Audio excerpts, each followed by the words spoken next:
आज के 300 वर्ष पहले चैतन्य महाप्रभु का प्राकट्य हुआ था, जिनको भगवान का अवतार माना जाता है।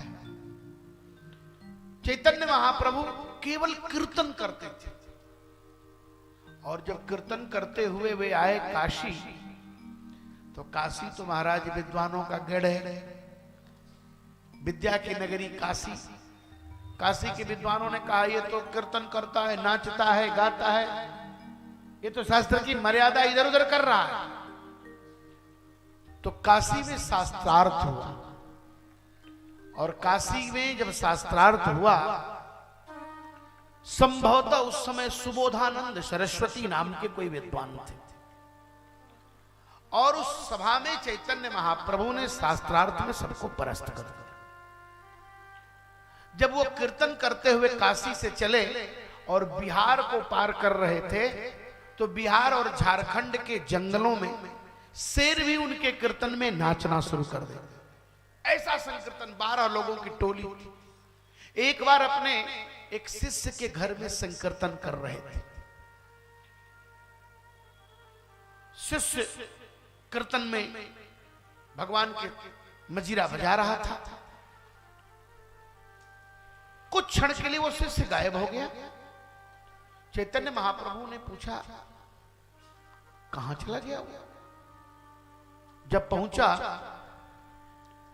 तो देखा उसने कि पत्नी रो रही है। पत्नी रो रही है? पूछा क्यों देवी, क्यों रो रही हो, क्या बात है? पत्नी ने कहा क्या कहूं, एक ही बेटा था जो बिल्कुल नौजवान था, लेकिन अभी अभी मर गया। चैतन्य प्रभु के शिष्य ने कहा देवी तेरा हाथ पकड़ता हूं, तेरा पैर पकड़ता हूं, तेरे पैर पर अपना सिर पटक करके मैं कह रहा हूं अभी मत रो। क्यों? क्योंकि अभी भगवान का कीर्तन हो रहा है, गुरुदेव आंगन में बैठे हुए हैं। अभी यदि तू रोने लगोगी तो भगवान का कीर्तन बंद हो जाएगा। जब गुरुदेव चले जाएंगे, कीर्तन विश्राम ले लेगा, तब तुम्हें जितना जरूरत होगा रो लेना। मेरी कसम, तो मेरी शपथ ले ले, रोना मत। पति की बात मान करके नौजवान मरे हुए बेटे के सामने पत्नी ने आंखें बंद कर लिया और रोना बंद कर दिया। भगवान चैतन्य महाप्रभु ने पूछा कहां चला गया था तू? कुछ बोला नहीं।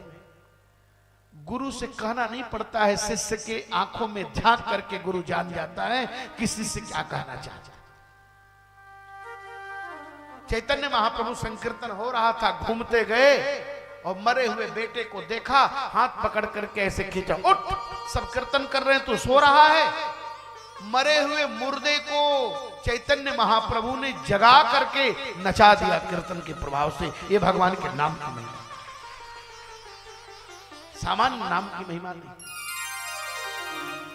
हम लोग आजकल प्रभाव से जीते हैं, प्रभाव में रहते हैं, लेकिन बताऊं आपसे, कथा प्रभाव से नहीं सुनी जाती, कथा प्रभु भाव से सुनी जाती है। जब तक प्रभु भाव में नहीं होंगे तब तक कथा समझ में आने वाली है।